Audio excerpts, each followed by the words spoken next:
Last year దీపావళికి ఇలా ఉండే మా తాత ఈ దీపావళికి ఇలా అయిపోయాడు.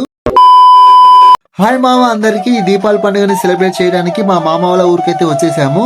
పల్లెటూరు గాలి, పొలాల వాసన, పల్లెల్లో పండుగ అంటే చెప్పలేని ఆనందం.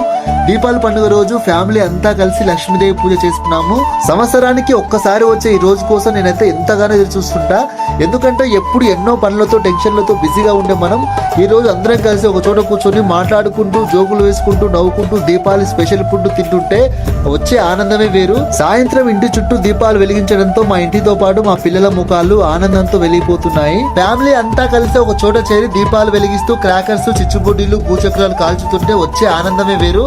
పిల్లలకు కొనిచ్చిన బొమ్మ తుపాకులతో మా పిల్లలైతే రియల్ పోలీసు లాగా ఫీల్ అయిపోతున్నారు చూడండి.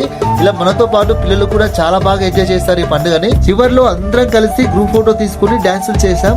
ఆ ఫోటోలో ప్రతి ఒక్కరి ముఖాలు దీపావళి చిచ్చుబుడ్లా వెలిగిపోతున్నాయి. ఇలా మా దీపావళిని ఫ్యామిలీతో కలిసి నవ్వులతో, ప్రేమతో జరుపుకున్నాం. కంటెంట్ నచ్చితే యూట్యూబ్ లో సబ్స్క్రైబ్ చేసుకొని ఇన్స్టాలో ఫాలో చేయండి.